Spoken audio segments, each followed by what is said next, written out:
I'd first just want to thank everyone here at the arena. I thought it was a first-class run event. Everybody was amazing. Just really appreciated the way they handled things, and it was great. And then I've got to just tip my hat. You've got to give respect to what Delaney Thomas did. She won the game for him. There's no. I told Kara. I told her after the game, no question, MVP of that game. I don't give a shit. Well, she ended up scoring 19. It wouldn't have mattered. She got every offensive rebound that they had to have in order for them to win. And every defensive rebound we had to get, we didn't get. But then it's my fault too. I told the kids I should have called a timeout before the 10-second violation. But, I mean, God forbid, we're just trying to rip it and go because they were going to foul us. And then all of a sudden we stopped. And it's one of those where it's like, holy shit, we're not really doing this, and we did.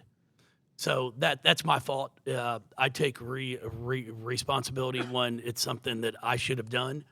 It wasn't under a minute when we got the rebound, so we weren't going to be able to advance the ball.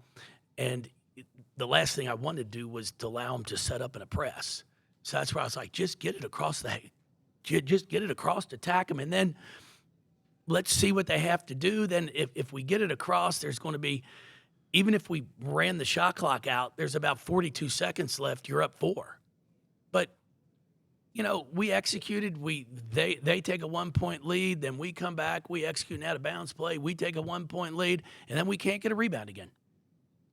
Then we got a rebound there at the end of the game with 24 seconds, and it gets ripped out of our hands. The urgency you have to play with, it's pretty elite, and unfortunately we did not play with it as long as we needed to. But I'm proud of our kids. I mean, Mac, she played her ass off today. I mean, played all 45 minutes, had 6 assists, 0 turnovers. She had a double-double, 4 steals. I mean, Aleph was out there playing on one leg, just incredible. The fight that Mackenly and Aleph showed, I got to get everybody else to jump on that train. And then we can make a deep run in March. But we're also a team that, I mean, it can be a first weekend exit because you're going to play everybody good. And if you don't come prepared to play with a mentality to compete and play hard, it's not fun. And that's what took place today. Questions for Coach Walz or Mackenly? John Kenny, Wake Forest Radio. I know you spoke to ESPN before the game and said rebounding was one of your keys to success today. Earlier in the game, you were controlling the boards. Did something change during the game that you saw out of your team that caused Duke to start controlling the boards? Their effort was elite. I mean, Mara went flying in there.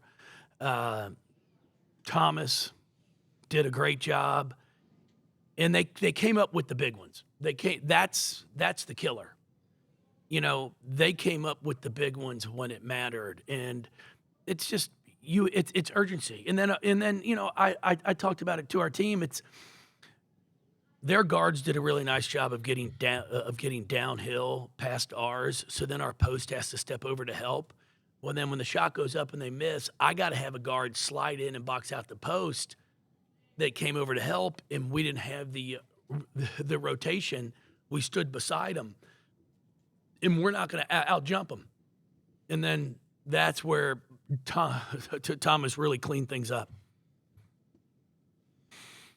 Andrew Hobner, No Cap Space. This is for Mackenly. When you look at just kind of what this performance was for you, how close this team gets, how do you take that, appreciate it for what it is, and then be able to use the remainder as motivation going into the tournament? I mean, it was a great game. Kudos to Duke. Congratulations. But we just got to play harder. And, of course, I want to have a good game, but it's about what the team does. And like Coach said, we gotta come up with those rebounds at the end. And we win by 1, lose by 1, it doesn't matter. So it doesn't matter what I do. It just really matters about the win or the loss.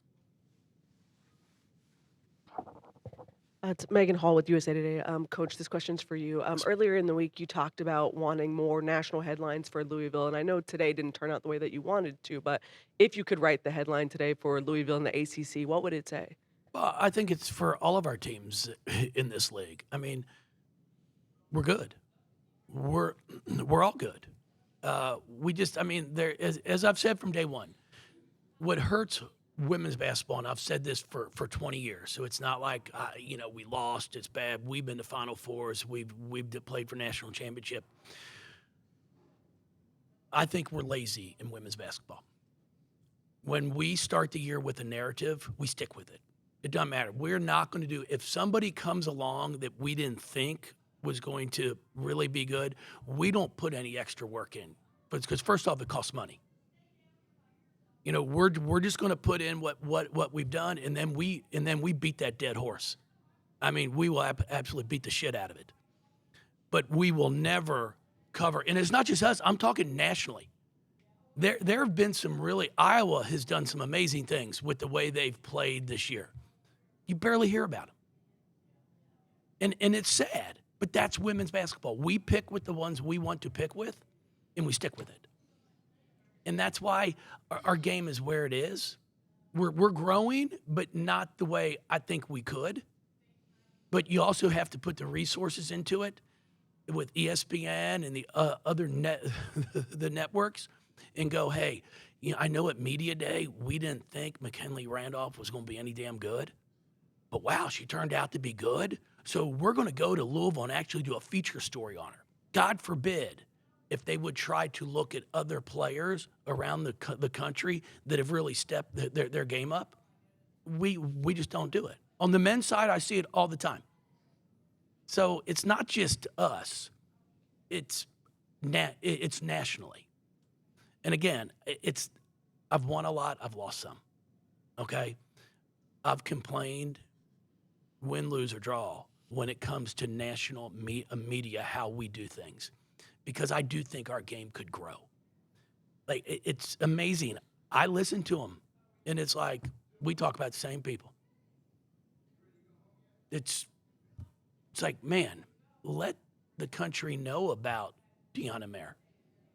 I mean, I think the kid's one of the best point guards in the country. You barely hear about her. But that's because ESPN doesn't want to. It's a little too much extra work, possibly, to cover that kid. Look what she's done all year. It's not like just our game. I mean, she had 12 boards tonight from the point guard spot, but that's what she's been doing all year. And that's the one thing I wish we could get better at. Yes. I don't have enough time to keep going.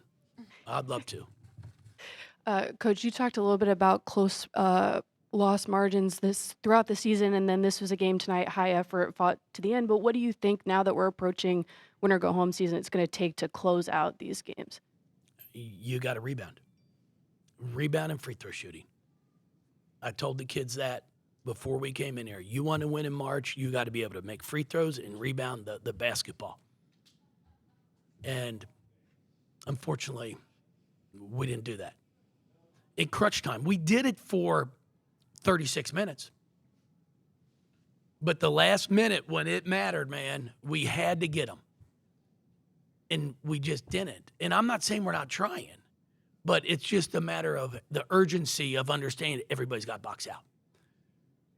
I'm watching Mac down there. I mean, she's competing. So then I need someone else to come in and clean up when our posts are down there battling so hard.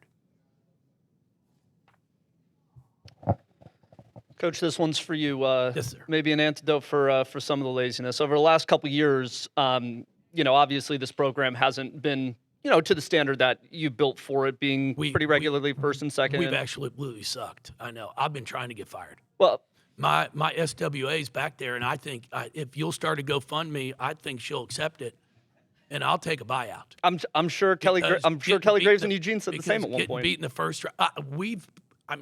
We've been to the tournament every year and won 20 games for 16 or something straight. Mm-hmm. So that's the narrative, and that's what we do in this business. Mm-hmm. So we've been to the tournament every single year, got beaten the first round 2 years ago, a second round loss, and then 5 straight Elite Eights before that. That's right. So now, where are you So, going with this question? Because you're comparing us to Oregon. No, not at all. That's what you just said, right? Sure, but Okay, now you got to if let me we finish had the question if we're going we to be had doing a the back losing and forth. record. Let me finish no, the question if we're answer going to that do a back and forth. Well, shit. I'm- Let's be accurate. Well, I'm gonna set you up for something that's gonna be a good Well, question. Just let me get there. The question I had for you is how have you managed to take those 2 years of fans or people that might not know otherwise, or people in the media who might not know otherwise, and stay the course, build things into where you're right back here in a championship game? Has there been anything that's been different over the last year? I can't help ignorance. Okay. I mean, but that's if you're ignorant and you don't know anything about the sport or the game, you're going to be ignorant. You can't help it. It's why you don't argue with stupid, because you'll eventually lose. Okay? Because they'll wear you down. So you don't. Yes, our expectations are extremely high. There's no question about it. But our last 2 years, if somebody's going to say we had a bad year, I'd be like, what the hell are you looking at? It's because we're ignorant. Like, we got beat in the first round one year. We got upset. Our second round loss last year was a great game at TCU. And then, that's it. So I think in the 19 years now, our COVID year, we didn't have a tournament. Our third year, we didn't go to the tournament. We've gone to Sweet 16, I think 12 times in like 15 years. But you don't hear about that. And you never even heard about it when we were going to 5 straight Elite Eights.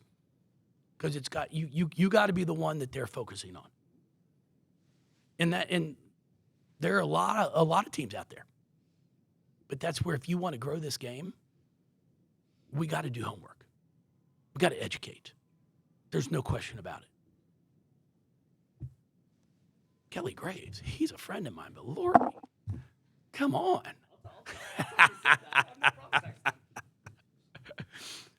Jeff, you and I have talked at the games we've run into each other about kind of the jumps that Mac, and obviously Amari have made, especially after a 33-point game at Reynolds. What are some of the things you're going to work on with them in the next 2 weeks to get them ready for kind of the next big stage? Sounds cliche. Well, I guess that's right. We got to get everybody healthy. We got to get E healthy. Mac's foot's been bothering her. I got to get her healthy. We got to take some time off to just make sure everybody is 100%.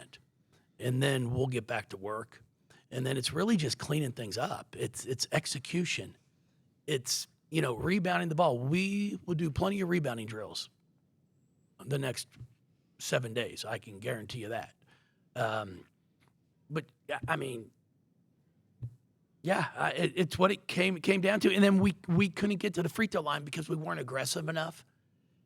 And I thought the officiating was fine, and I've said it all along. I love the officiating this time of year.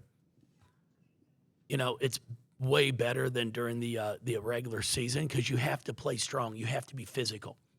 You have to come off a ball screen and expect to have some contact. Where in the regular season, if you blow on them, it's a foul. So I wish we'd officiate like this all year long, because I think it's better for the game. So you make sure you write that. I said I thought the officiating was good. Okay. Thank you. Any other questions? I do like bold headlines on that. Okay. I appreciate y'all. Thank you very much. Thank you.